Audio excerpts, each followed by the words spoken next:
Good morning, my dear students. Today we are going to start second unit of 11th chemistry, structure of atom. As you know that according to Dalton atomic theory, atom is the ultimate particle of the matter. It means which cannot be broken down into simpler one. उसको और ज़्यादा छोटे टुकड़ों में तोड़ा नहीं जा सकता है, वो इंडिविजुअल पार्टिकल है atom. But later the scientist has prove that atom is not the ultimate particle of the matter. It can be broken down into smaller particle or subatomic particles.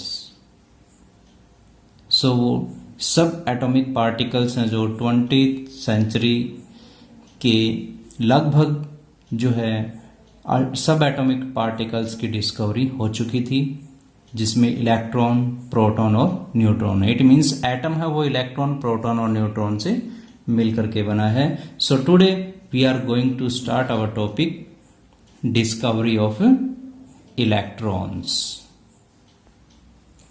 In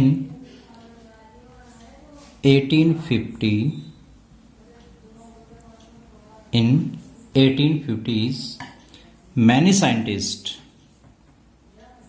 mainly Faraday, बहुत सारे scientist आए, उनमें से main Faraday,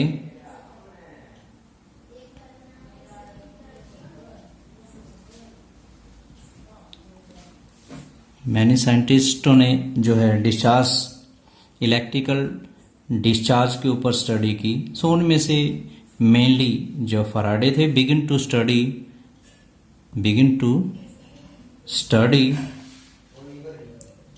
electrical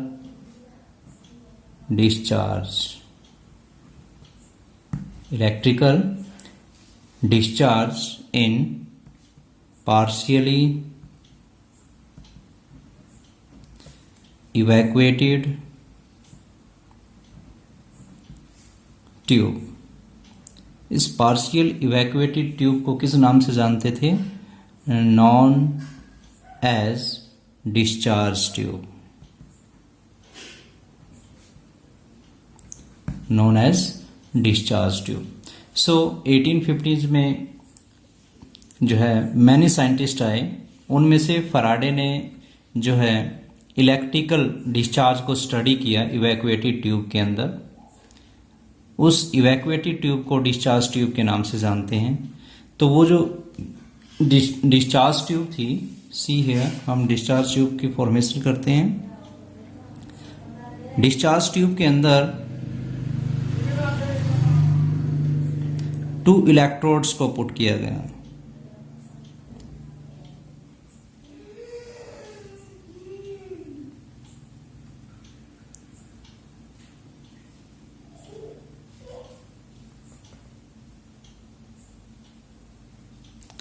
इस discharge tube के अंदर 2 electrodes को put किया गया.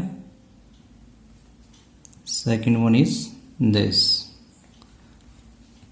इस डिस्चार्ज ट्यूब को 2 इलेक्ट्रोड से कनेक्ट करने के बाद इसको हाई वोल्टेज से कनेक्ट किया गया.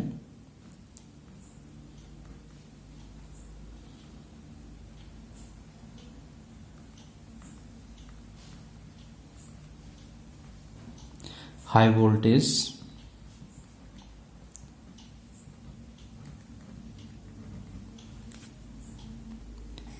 in this discharge tube, mainly 2 electrodes. This one is the cathode which is connected to negative terminal, and this one is the positive plate. It means anode which is connected to the positive terminal of the battery. And this one discharge tube which is mainly made up of glass. ये completely glass की बनी हुई होती है, transparent होती है. यहाँ पे वैक्यूम पंप लगा होता है जो गैसेस के प्रेशर को कंट्रोल करता है. सो यहाँ पे वैक्यूम क्रिएट करने के लिए इसको यूज किया गया है. सो इन दिस वन जैसे ही हाई वोल्टेज दोनों कैथोड को और एनोड को, दोनों इलेक्ट्रोड्स को हाई वोल्टेज से कनेक्ट किया गया है, तो यहाँ पे जब बहुत ज़्यादा हाई वोल्टेज इसको प्रोवाइड करवाते हैं और बिल्कुल लो प्रेशर इसको जब प्रोवाइड करवाया जाता है, तो यहाँ से कैथोड से कुछ रेज एमिट होते हैं, यहाँ से डिस्चार्ज होकर के वो एनोड की तरफ चलते हैं। क्या होता है, जो पार्टिकल्स हैं, स्टीम ऑफ पार्टिकल्स हैं जो कैथोड से अराइज होते हैं और वो एनोड की तरफ मूव करते हैं। इट मीन्स इलेक्ट्रिकल डिस्चार्ज यहां पे होता है। सो इसको फर्दर एक्सपेरिमेंट करने के लिए, दोबारा से इसको चेक करने के लिए दोबारा से इसके ऊपर एक्सपेरिमेंट किया गया। सेम दिस वन जो है डिस्चार्ज ट्यूब की फॉर्मेशन की गई, इसमें दोनों ही कैथोड और एनोड को यूज किया गया। This one is cathode, this one is anode. अब इस सेकेंड एक्सपेरिमेंट में क्या हुआ, जो एनोड है उसको परफोरेटेड कर दिया गया। इट मीन्स उसके अंदर होल क्रिएट कर दिए गए, कि प्योरली प्रूव करने के लिए कि यहां से जो स्टीम ऑफ पार्टिकल हैं वो नेगेटिव प्लेट से पॉजिटिव प्लेट की तरफ मूव हो रहे हैं, तो वो क्या उसके ऊपर एक्ट करते हैं। Clear. So in this one second experiment में जो एनोड है उसको परफोरेटेड कर दिया गया। परफोरेटेड मीन्स उसके अंदर होल को क्रिएट कर दिया गया। तो यहां पर भी सेम हाई वोल्टेज और लो प्रेशर के ऊपर, बहुत ही लो प्रेशर के ऊपर और हाई वोल्टेज जब पास करवाई गई, तो यहां से कैथोड से फिर रेज या पार्टिकल्स हैं वो रिलीज हुए, एमिट हुए और इन होल्स को, इन परफोरेटेड होल्स को पास करते हुए वो जो है पीछे ट्यूब के बिल्कुल लास्ट में यहाँ पे फ्लोरेसेंट कोटिंग मेंशन की हुई है। फ्लोरेसेंट कोटिंग, फ्लोरेसेंट पाउडर या कोटिंग यहाँ पे डाला गया है, वो किसका है, जिंक सल्फाइड का है। जैसे ही वो पार्टिकल्स जो है मूव करते हैं, इन होल्स को पास करते हैं, तो पास करने के बाद वो इन फ्लोरेसेंट कोटिंग के ऊपर फॉल होंगे और यहाँ पे फॉल होते ही जो है ग्लो डेवलप हो जाएगी, एक ब्राइट स्पॉट यहाँ पे प्रोड्यूस हो जाएगा। सो इससे प्रूव होता है कि जो कैथोड है वहां से कुछ पार्टिकल रीच हुए, कुछ रेज रिलीज हुई जो एनोड को पार करते हुए यहाँ पे फ्लोरेसेंट कोटिंग के ऊपर या फिर जिंक सल्फाइड तक वो पहुंच गए और यहाँ पे पहुंचने के बाद इनके ऊपर फॉल होते ही जो है ग्लो या फिर ब्राइट स्पॉट है वो प्रोड्यूस हो गया। तो वो ऐसी रेज जो कैथोड से पास हुई हैं, कैथोड से क्रिएट हुई हैं और एनोड की तरफ मूव करती हैं, so these rays are known as electrons और कैथोड रेज। उसे हम इलेक्ट्रॉन्स या कैथोड रेज के नाम से जानते हैं, क्योंकि वो कैथोड से अराइज हुई हैं, कैथोड से डेवलप हुई हैं, तो इस वजह से उन्हें हम क्या कहेंगे, कैथोड रेज। क्या कहेंगे, कैथोड रेज, क्योंकि वो कैथोड से प्रोड्यूस हुई हैं और वो पॉजिटिव प्लेट की तरफ जा रही हैं। और ये फिजिक्स के अंदर रूल भी है कि जो लाइक चार्जेस हैं वो एक दूसरे को रिपेल करते हैं और जो अपोजिट चार्ज हैं वो एक दूसरे को अट्रैक्ट करते हैं। इट मीन्स यहाँ पॉजिटिव जो प्लेट है यहाँ पे वही पार्टिकल्स जाएंगे जिसके पास नेगेटिव चार्ज हो, तो वो नेगेटिव चार्ज के जो पार्टिकल हैं वो कौन सी रेज कहेंगे, उसे कैथोड रेज, क्योंकि वो कैथोड से ही अराइज हुए हैं, तो इस वजह से इसको कैथोड रेज कहा गया। तो यहाँ पे कैथोड रेज की जो है डिस्कवरी है वो हो चुकी थी। So in these one experiments, इन एक्सपेरिमेंट्स के अंदर जो रिजल्ट है वो क्या हुआ कि जो कैथोड रेज हैं, cathode rays start from cathode and move toward the anode। एक तो इससे यह प्रूव हुआ कि जो कैथोड रेज हैं वो कैथोड से स्टार्ट होती हैं और एनोड की तरफ मूव करती हैं। Second is these rays are not visible but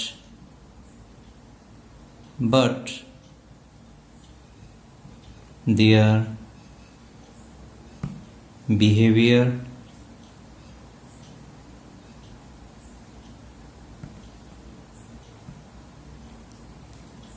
can be observed, but their behavior can be observed with the help of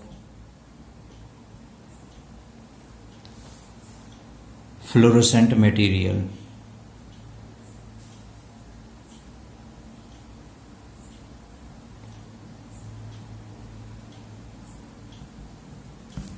yes, यहाँ पे फर्स्ट में जैसे हुआ था वो फेलिंग हुई थी। यस, कुछ हमें पता लगा कि कुछ न कुछ रेज यहाँ पे प्रोड्यूस हुई है, लेकिन यहाँ पे प्योरली विजिबल नहीं थी। उसको विजिबल देखने के लिए कि वास्तव में ऐसी हुई है, तो यहाँ पे फ्लोरेसेंट मटेरियल को डाला गया ताकि उसके ऊपर रेज फॉल होते ही वो ग्लोनेस प्रोड्यूस करे, वहां पे जो है ब्राइट स्पॉट क्रिएट हो सके। तो यहाँ पे दीज आर नॉट विजिबल, ये रेज विजिबल नहीं थी, but their behaviour can be observe, इनके बिहेवियर को ऑब्जर्व किया गया फ्लोरोसेंट कोटिंग से, जिंक सल्फाइड से। ये फ्लोरोसेंट कोटिंग है वो जिंक सल्फाइड की है। जैसे उसके ऊपर रेज फॉल होती हैं तो वो ग्लोनेस, इट मीन्स वहां पे ब्राइट स्पॉट को क्रिएट कर देती हैं। ओके, सो यहां पे कोई भी मैग्नेटिक फील्ड, इनके बीच में कोई भी मैग्नेटिक फील्ड या जो इलेक्ट्रिक फील्ड है उसको इसके बीच में नहीं रखा गया, जिसकी वजह से ये इलेक्ट्रिक और मैग्नेटिक फील्ड की अब्सेंस में ये स्ट्रेट लाइन में मूव करती हैं।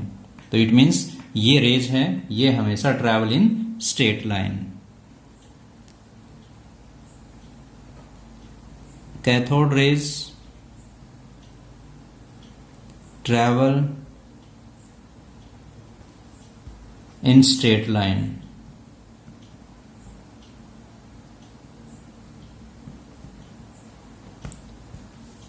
जो कैथोड रेज हैं वो स्ट्रेट लाइन के अंदर ट्रैवल करती हैं, क्योंकि वो बिल्कुल डायरेक्ट, यहाँ पे जो परफोरेटेड स्पॉट क्रिएट किए गए हैं इन स्पॉट को भी वो डायरेक्टली पास करेंगी।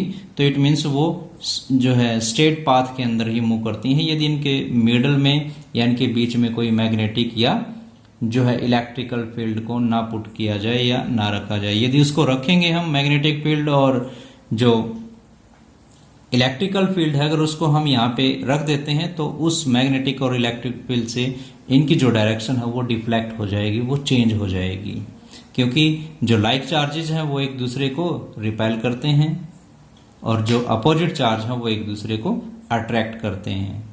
तो इस वजह से इलेक्ट्रिकल और मैग्नेटिक फील्ड इनके ऊपर इफेक्ट डालती हैं। तो यदि वो नहीं है तो ये मूव इन स्ट्रेट लाइन, ये स्ट्रेट लाइन में मूव करेंगी।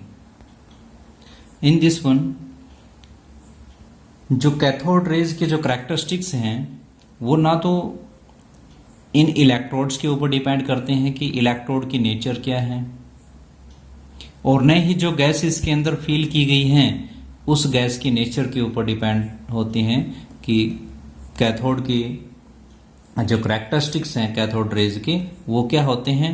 वो इन इलेक्ट्रोड से और जो गैस इसके अंदर फील की गई हैं उसके ऊपर डिपेंड नहीं होते हैं। Okay, so these are the some observation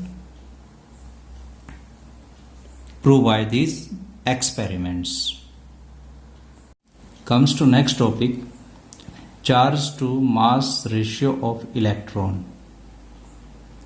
Charge to mass ratio of electron, कि जो इलेक्ट्रॉन है उस इलेक्ट्रॉन के ऊपर मैग्नीट्यूड ऑफ चार्ज क्या है और उसका मास का रेशियो क्या है, उसके लिए उसने जे थॉमसन ने 1897 में एक्सपेरिमेंट किया। उस एक्सपेरिमेंट के थ्रू प्रूव करने की कोशिश की कि जो चार्ज ऑफ इलेक्ट्रॉन्स है उस इलेक्ट्रॉन के ऊपर चार्ज का जो मैग्नीट्यूड है और उसका जो मास का रेशियो है वो कैसे कैलकुलेट किया जा सकता है। So comes to this structure, see this structure.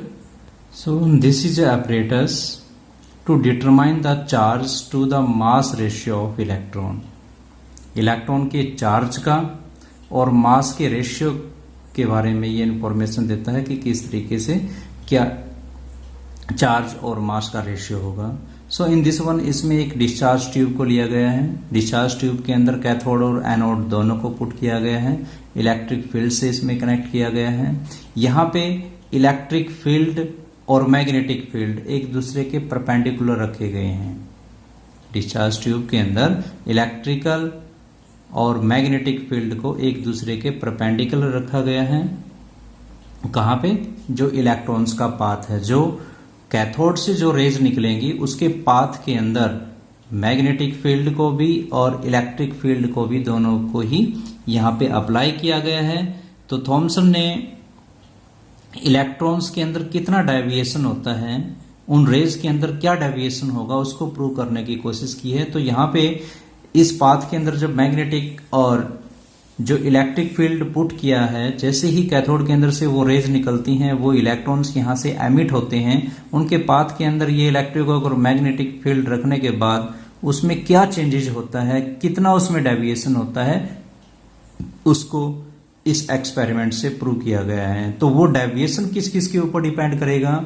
यहाँ पे इलेक्ट्रॉन्स का डेविएट होना, वो अपने पाथ से जो है डिफ्लेक्ट हो जाएगा, वो डिपेंड करता है उसके चार्ज और मास रेशियो के ऊपर। इट मीन्स अगर हम फर्स्ट सिचुएशन को यहाँ पे कंसीडर करें, इमेजिन कीजिए कि जो इलेक्ट्रॉन्स है इसके ऊपर नेगेटिव चार्ज है। जितनी भी कैथोड रेज यहाँ से जो है पास आउट हो रही हैं, एनोड को पास करते हुए आगे मूव कर रहे हैं, तो यहाँ पे एनोड जो कैथोड है, उस कैथोड के ऊपर नेगेटिव चार्ज है। इट मीन्स ये इलेक्ट्रॉन हुए, ये क्या हुए?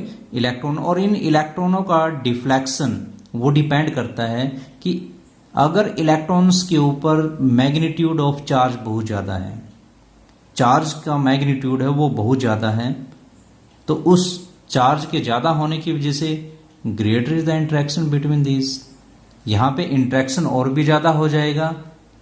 क्लियर? मैग्नेटिक फील्ड और इलेक्ट्रिक फील्ड के द्वारा वो और भी ज्यादा डिफ्लेक्ट हो जाएगा। क्लियर? यदि यहां पे जो magnitude of the charges, magnitude of the charge on electron is less, तो डिफ्लेक्शन क्या होगा? लेस होगा। सेकंड सिचुएशन आती है mass of the particle.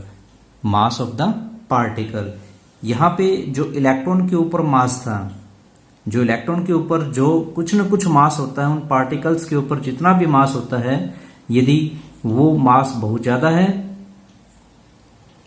Higher the particles of the mass then greater the deflection, तब भी डिफ्लेक्शन ज्यादा होने के चांसेस होते हैं। So in this one, third one situation को हम पुट करते हैं रिलेटेड टू स्ट्रेंथ। चाहे वो मैग्नेटिक फील्ड है, इलेक्ट्रिक फील्ड है, चाहे वो मैग्नेटिक फील्ड है, अगर ये इलेक्ट्रिक और मैग्नेटिक फील्ड की स्ट्रेंथ बहुत ज्यादा है तो डिफ्लेक्शन भी क्या होगा? ज्यादा ही होगा। इलेक्ट्रॉन्स के ऊपर जो डिफ्लेक्शन होना है वो भी ज्यादा होगा। क्लियर? सो ये एक्सपेरिमेंट यहां पे प्रूव करता है। तो यहां पे इमेजिन कीजिए कि मैग्नेटिक और इलेक्ट्रिक फील्ड दोनों यहां पे अप्लाई किए गए हैं। तो यहां पे ओनली केवल या इस मैग्नेटिक फील्ड को हम रिमूव कर दें यहां से, केवल इलेक्ट्रिक फील्ड अगर यहां पे अप्लाई करते हैं तो इलेक्ट्रिक फील्ड के अप्लाई होने से जो इलेक्ट्रॉन्स हैं वो डेविएटेड हो जाते हैं और ए पॉइंट के ऊपर स्ट्राइक करते हैं। कहां पे? ए पॉइंट के ऊपर स्ट्राइक करेंगे यदि यहां पे केवल इलेक्ट्रिक फील्ड है। यदि ओनली मैग्नेटिक फील्ड इसको हम अब प्रोवाइड करवाते हैं, केवल ये मैग्नेटिक फील्ड अगर इसको प्रोवाइड करवाएंगे तो यहां पे जो इलेक्ट्रॉन्स हैं वो स्ट्राइक करेंगे सी पॉइंट के ऊपर फ्लोरोसेंट स्क्रीन पे, तो सी पॉइंट के ऊपर वो स्ट्राइक करेंगे। यदि इन दोनों को बैलेंस कर दिया जाए, मैग्नेटिक फील्ड भी और इलेक्ट्रिक फील्ड, उन दोनों को सैचुरेट कर दिया जाए, then the electrons will strike on the B point, तब वो बी पॉइंट के ऊपर स्ट्राइक करेंगे। तो तो बार बार से कई बार ये एक्सपेरिमेंट किया गया, डिफरेंट डिफरेंट गैसेस को लेकर के इसके अंदर किया गया, डिफरेंट मेटल्स को, इलेक्ट्रोड को चेंज करके यहाँ पे एक्सपेरिमेंट किए गए, लेकिन हर एक एक्सपेरिमेंट में उन्होंने सेम एक्सपेरिमेंट मिला, सेम रिजल्ट उन्होंने पाया। तो उस सेम रिजल्ट में क्या रिजल्ट निकल के आया? वहां पे रिजल्ट निकल के आया कि जो चार्ज है, इलेक्ट्रॉन के ऊपर जो चार्ज की वैल्यू है और जो मास है, चार्ज और मास का जो रेशियो है वो सेम सभी, चाहे वो गैसेस को चेंज करके देखा उसने या फिर इलेक्ट्रोड को चेंज करके देखा थॉमसन ने, तो हर एक एक्सपेरिमेंट में उसकी E बाय जो मास का रेशियो है, चार्ज बाय मास का जो रेशियो है वो सेम ही आया। तो इस एक्सपेरिमेंट ने प्रूव किया कि चार्ज बाय मास का जो रेशियो है वो क्या आता है। So according to J Thomson experiment, जो अभी हमने स्ट्रक्चर में स्टडी किया, तो हर एक सिचुएशन में उसने डिफ्लेक्शन को ऑब्जर्व किया और उस डिफ्लेक्शन के बेस पे कि इलेक्ट्रॉन्स में कितना डिफ्लेक्शन होता है, तो उस डिफ्लेक्शन के बेस पे ही थॉमसन ने डिटरमाइन किया the value of E by mass, E by mass ratio. तो उन्होंने E बाय मास रेशियो की वैल्यू क्या मिली? 1.75820 into 10 raised to the power 11 coulomb per KG. Yes, E by mass, it means E क्या है यहाँ पे? E is the charge of electron, magnitude of the charge of electron, and ME is the mass of the electrons. तो यहाँ पे जैसे वो experiment किया गया था, उस एक्सपेरिमेंट के अकॉर्डिंग कि उसके ऊपर मैग्नीट्यूड ऑफ चार्ज क्या है, तब डिफ्लेक्शन किस टाइप से होगा, या उसका मास है, मास होगा, कितना ज्यादा मास है उसके ऊपर डिफ्लेक्शन कितना होगा। तो इसी के अकॉर्डिंग उसने बार बार एक्सपेरिमेंट को दोहराया, बार बार रिपीट किया एक्सपेरिमेंट को, और रिपीट करने के बाद उसने जो ऑब्जर्वेशन निकाली वो क्या थी कि E बाय मास का जो रेशियो है वो ये आता है। Okay, now charge on electron.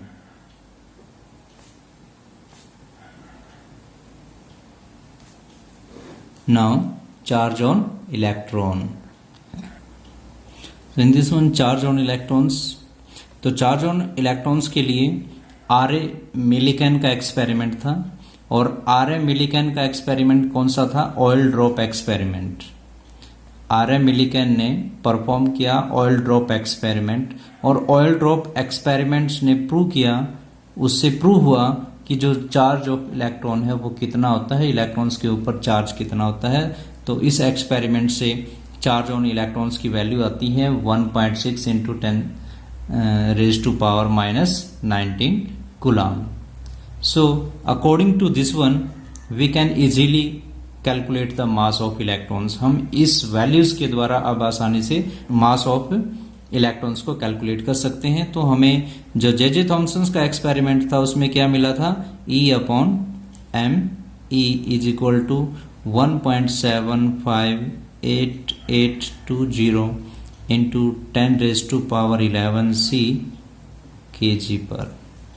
ये वैल्यू हमारे पास थी। अब हमारे पास वैल्यू क्या आई है? Magnitude charge on electrons. तो यहाँ पे चार्ज ऑन इलेक्ट्रॉन्स की वैल्यू हमारे पास आ गई है ऑयल ड्रॉप एक्सपेरिमेंट से, जो आर.ए. मिलिकन ने प्रूव किया था, परफॉर्म किया था। सो यहाँ पे E की जगह पे चार्ज ऑफ इलेक्ट्रॉन्स को हम पुट कर सकते हैं। सो 1.6 into 10 raised to power minus 19 coulomb ME mass of electron is equal to 1.75820 into 10 raised to power 11 coulomb per kg. So in this one हमें क्या चाहिए? हमें मास कैलकुलेट करना है। तो मास कैलकुलेट करने के लिए यहाँ पे मास को हमने कैलकुलेट करना है, तो mass of electron is equal to क्या हो जाएगा? 1.6 into 10⁻⁻19 coulomb divided by 1.758820 into 10⁻11 coulomb पर केजी। यस, जैसे इसको कैलकुलेट करेंगे तो कैलकुलेट करने के बाद मास ऑफ इलेक्ट्रॉन क्या आ जाएगा, 9.1 into 10⁻31 kg। क्लियर? तो ये वैल्यू हमारे पास आ जाएगी मास ऑफ इलेक्ट्रॉन। तो इस वैल्यू से हम जो है मास ऑफ इलेक्ट्रॉन्स को कैलकुलेट कर सकते हैं by combining this two experiment. J Thomson's की जो वैल्यू थी दिस वन, इस वैल्यू को कंबाइन करके, और जो आर ए मिलिकन का ऑयल ड्रॉप एक्सपेरिमेंट था उसका जो रिजल्ट निकल के आया था कि चार्ज ऑन इलेक्ट्रॉन्स ये होता है, तो इन दोनों को हम कंबाइनिंग करके, इन दोनों को कंबाइन करके मास ऑफ इलेक्ट्रॉन्स को हम यहाँ पे कैलकुलेट कर सकते हैं। और मास ऑफ इलेक्ट्रॉन्स है वो दिस मास ऑफ इलेक्ट्रॉन की वैल्यू क्या आती है, 9.1094 into 10⁻31। Clear? So it is the value of mass on electrons. Now comes to the next topic, origin of anode rays. Anode rays का ओरिजिन है वो किस तरीके से हुआ है तो वो अभी हम स्टडी करते हैं। Same like that one is case of cathode rays. Same वही डार्क ट्यूब हम लेते हैं, यहाँ पे इलेक्ट्रोड लेते हैं जो पॉजिटिव टर्मिनल से कनेक्ट की गई है, एनोड है। यहाँ पे हम कैथोड को लेते हैं और वो परफोरेटेड है। सो इससे पहला जो एक्सपेरिमेंट हमने किया था वहाँ पे इलेक्ट्रोड को चेंज किया है। पहले यहाँ पे फर्स्ट जो फिगर थे जो अभी हमने स्टडी किए in case of cathode rays, तो उसमें यहाँ पे एनोड था और यहाँ पे कैथोड था, सॉरी यहाँ पे कैथोड था और यहाँ पे एनोड था। तो अभी हमने उनको चेंज किया है, तो यहाँ पे हम पॉजिटिव टर्मिनल और यहाँ पे नेगेटिव टर्मिनल लेते हैं, यानी यहाँ पे हम एनोड को लेते हैं और यहाँ पे कैथोड जो परफोरेटेड है जिसके अंदर छिद्र हैं। At last of this discharge tube coating is there. किसकी कोटिंग है ये, जिंक सल्फाइड की। फ्लोरेसेंट मटेरियल किससे कोट किया गया है इसको, ये जिंक सल्फाइड की है। सो जैसे इसके अंदर हम हाई वोल्टेज अप्लाई करते हैं इस डिस्चार्ज ट्यूब के अंदर, ये वैक्यूम पंप है, इसके प्रेशर को मेंटेन करने के लिए, इसके अंदर वैक्यूम क्रिएट करने के लिए। सो यहाँ पे जब हाई वोल्टेज को अप्लाई किया जाता है तो हाई वोल्टेज अप्लाई करने के बाद जो ये परफोरेटेड कैथोड हैं, इनके अंदर से ऐसा फीलिंग होती है कि एनोड की साइड के अंदर से कुछ रेज निकल रही हैं और वो रेज इन होल्स को पास करते हुए आगे फ्लोरेसेंट कोटिंग के ऊपर फॉल होती हैं और वहां पे ग्रीन फ्लोरेसेंट क्रिएट करती हैं। कैसा, ग्रीन फ्लोरेसेंट क्रिएट करती हैं। तो ये जो रेज इन कैथोड्स के होल को पास करके इन कैथोड के पीछे जा करके जो स्ट्राइक हुई हैं जिंक सल्फाइड स्क्रीन से, इन रेज को क्या नाम दिया गया, एनोड रेज। इनके ऊपर पॉजिटिव चार्ज है। कैसा चार्ज है इन एनोड के ऊपर, पॉजिटिव। तो these are the anode rays, और ये एनोड रेज एनोड की साइड से प्रोड्यूस हुई है, तो इट मीन्स इनके ऊपर पॉजिटिव चार्ज है। और यहां से इन होल्स के अंदर से ये पास हो रही है, तो इन होल्स के अंदर से वही पास हो सकती हैं जो अपोजिट चार्ज की हों, क्योंकि यहाँ पे नेगेटिव है। कैसा चार्ज इस प्लेट के ऊपर, नेगेटिव है। तो नेगेटिव चार्ज की तो कोई रेज यहाँ आ नहीं सकती, क्योंकि नेगेटिव एक दूसरे को रिपेल करते हैं। क्या करते हैं, रिपेल करते हैं। तो ये अगर नेगेटिव रेज यहाँ से कोई आती तो उसको वो वापस ही सेंड कर देती। तो इट मीन्स यहाँ पे पॉजिटिव चार्ज की कोई रेज, कोई पार्टिकल रिलीज हुए हैं जो इन होल्स को पास करते हुए ग्रीन फ्लोरेसेंट को यहाँ पे क्रिएट करते हैं। अनदर वन इज, यहां से रेज निकलती हैं, these are the cathode rays. Cathode से जो एनोड की तरफ जाती हैं वो कैथोड रेज होती हैं, और जो एनोड से कैथोड की तरफ मूव करती हैं these are the anode rays. उन्हें हम क्या बोलते हैं? Anode rays. तो इस तरीके से एनोड रेज की जो है ओरिजिन हुआ, एनोड रेज प्रोड्यूस हुई। सो इन दिस वन जो कैथोड रेज है इसकी कैरेक्टरिस्टिक्स क्या क्या हो सकती हैं? कैरेक्टरिस्टिक्स में क्या होगा कि जो एनोड रेज हैं, एनोड रेज के ऊपर पॉजिटिव चार्ज होता है। जैसे कैथोड रेज डिफ्लेक्ट हुई थी मैग्नेटिक फील्ड और इलेक्ट्रिक फील्ड से, सेम लाइक दिस वन, ये भी इलेक्ट्रिकल और मैग्नेटिक फील्ड से अफेक्ट हो जाएंगी। जो चार्ज टू मास रेशियो है in this one, charge to mass ratio है, it is depend on the gases which one is taken into it. इसके अंदर जो गैस ली जाती है उसके ऊपर डिपेंड करता है। बट इन कैथोड रेज में वो गैसेस के ऊपर डिपेंड नहीं करता था, बट यहाँ पे ज्यादातर पॉजिटिव गैसेज, जैसे यहाँ पे H2 गैस को टेकन किया गया है तो ज्यादातर पॉजिटिव गैसेज को इसके अंदर यूज किया जाता है, लिया जाता है। तो इसका जो चार्ज बाय मास रेशियो है वो गैस के ऊपर डिपेंड करता है।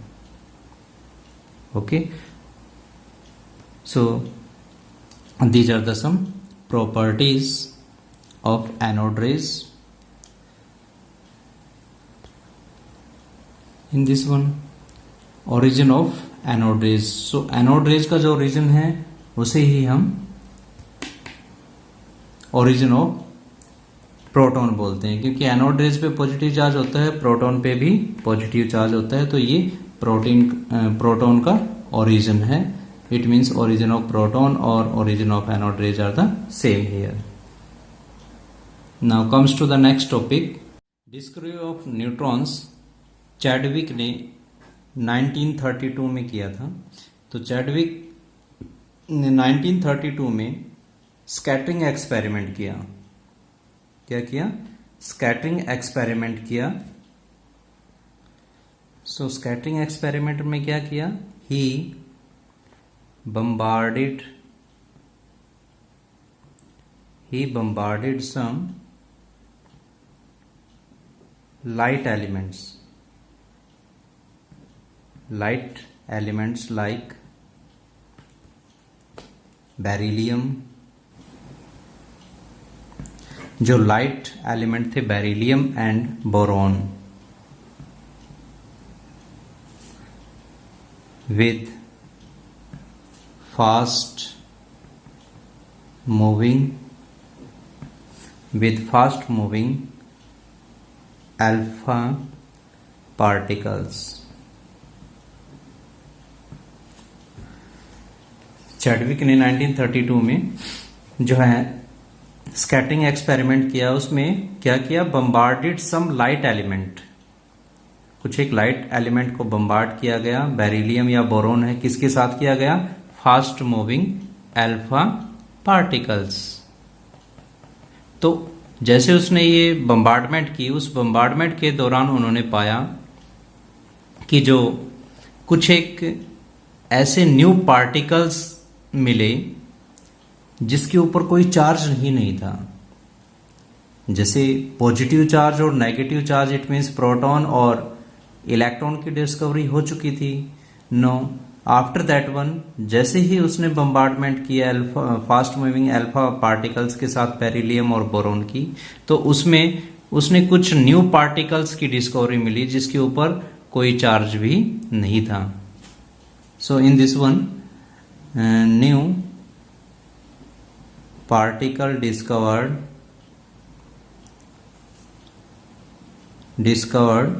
विथ नो चार्ज, जिसके ऊपर कोई चार्ज नहीं था, और उसे क्या नेम दिया गया? दैट वन इज न्यूट्रॉन, क्योंकि न्यूट्रॉन के ऊपर कोई चार्ज नहीं होता है। उस न्यू पार्टिकल्स को जिसके जो एमिट हुआ था, जिसके ऊपर कोई भी चार्ज ही नहीं था, उसका नाम क्या दिया गया? न्यूट्रॉन। उसे न्यूट्रॉन कहा गया। तो इस तरीके से इलेक्ट्रॉन, प्रोटॉन और जो न्यूट्रॉन है उसकी डिस्कवरी हुई। इलेक्ट्रॉन्स, कैथोड की डिस्कवरी, इट मीन्स इलेक्ट्रॉन की डिस्कवरी, एनोड की डिस्कवरी, इट मीन्स प्रोटॉन की discovery, and now here neutron की डिस्कवरी, जिसमें जो है स्कैटरिंग एक्सपेरिमेंट किया गया, जिसके ऊपर जो है ऐसे चार्ज एमिट हुए, ऐसे पार्टिकल्स ऐसे जो है न्यू पार्टिकल्स की डिस्कवरी हुई जिसके ऊपर कोई चार्ज नहीं था, और उसे न्यूट्रॉन का नेम दिया गया। ये एक्सपेरिमेंट, स्कैटरिंग एक्सपेरिमेंट चैडविक ने 1932 में दिया था। Now the difference between the electrons, protons and neutron. So in this one electrons is denoted by E, इसका जो सिंबल है वो स्मॉल ई से शो किया जाता है, प्रोटॉन को स्मॉल पी से, न्यूट्रॉन को स्मॉल एन से। नाउ इलेक्ट्रॉन्स का जो मास होता है वो 9.1094 इंटू 10⁻⁻31 kg, ये किलोग्राम के अंदर होता है सभी का mass. Is clear? Now mass of the proton 1.67262 into 10⁻⁻27 and neutron mass is this. जो न्यूट्रॉन का मास है और जो प्रोटॉन का मास है वो नियरली सेम है। क्या है? नियरली सेम है, but slightly more mass of neutron as compare to proton. हल्का सा स्लाइटली न्यूट्रॉन का मास ज्यादा है, बाकी नियरली सेम ही है इन दोनों का मासेस। नाउ चार्ज की जो वैल्यू है इलेक्ट्रॉन्स और प्रोटॉन की सेम होती है, क्योंकि इलेक्ट्रॉन पे नेगेटिव चार्ज होता है तो प्रोटॉन पे पॉजिटिव चार्ज, उन दोनों की वैल्यू सेम होती है, बट अपोजिट साइन होते हैं। यहाँ पे नेगेटिव में है ये वैल्यू, ये पॉजिटिव में होती है। Value is the same 1.6022 into 10⁻⁻19, so same like this one, both have the same values, दोनों के अंदर सेम वैल्यू है, बट अपोजिट साइन, ये पॉजिटिव होता है प्रोटॉन के ऊपर और ये नेगेटिव होता है।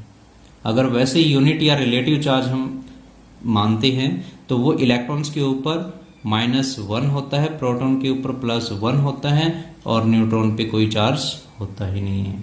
So these are the relative और यूनिट चार्ज।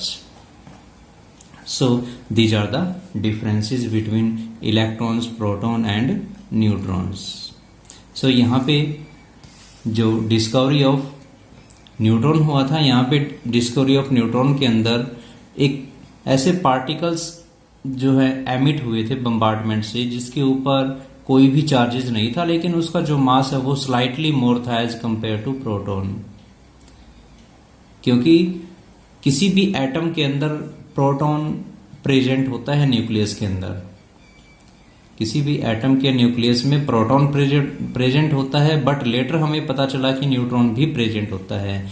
तो जैसे प्रोटॉन कैलकुलेट हो चुके थे, प्रोटॉन का पता लग गया था कि वो न्यूक्लियस के अंदर प्रेजेंट होता है, तो प्रोटॉन का जो वैल्यू है, प्रोटॉन की जो वैल्यू है वो उसके एटॉमिक नंबर से सेम होती है। जो प्रोटॉन की वैल्यू होती है वही एटॉमिक नंबर की सेम वैल्यू होती है। तो बार बार वो एक्सपेरिमेंट किए गए और प्रोटॉन की जो वैल्यू आती है उस वैल्यू से उसका जब मास रिलेट करके देखा गया तो वो मास एग्जैक्ट नहीं आ रहा था। चैडविक ने बहुत सारे एक्सपेरिमेंट किए, हर एक एक्सपेरिमेंट में उसने पाया कि जो प्रोटॉन प्रेजेंट होते हैं न्यूक्लियस के अंदर, क्या उस प्रोटॉन से उस पूरे एटम का मास कैलकुलेट हो जाता है। प्रोटॉन की जो वैल्यू थी और उसकी मास की वैल्यू को चेक करके देखा तो वो एग्जैक्ट नहीं आ रही थी। तो यहां से भी उन्होंने थोड़ा सा ये पता चला कि प्रोटॉन से एग्जैक्ट मास की वैल्यू नहीं आ रही है, तो ऐसी फिर इसमें ऐसा क्या ऐड हो रहा है और कौन से पार्टिकल लेफ्ट हुए हैं जिनकी डिस्कवरी नहीं हुई है। तो वो चैडविक ने 1932 में डिस्कवर किया, जब बेरिलियम और बोरॉन के जो लाइटर एलिमेंट है उनकी बम्बार्डमेंट की with fast moving alpha particle से, तो उससे एक ऐसे जो है पार्टिकल्स की डिस्कवरी हुई जिसके ऊपर कोई भी चार्ज नहीं था और उसका जो मास है वो स्लाइटली मोर था as compare to proton. So in this one यहां पर भी प्रोटॉन की स्लाइटली मोर वैल्यू है, 1 सेम है, पॉइंट देन 6 7 7, यहां पे 2 है तो यहां पे 4, slightly greater as compare to proton. So This table and the discovery of electron, proton and neutron you will revise properly. If you have any problem regarding to any topics, you can discuss with me, you can call to me. Okay, thank you. Have a nice day.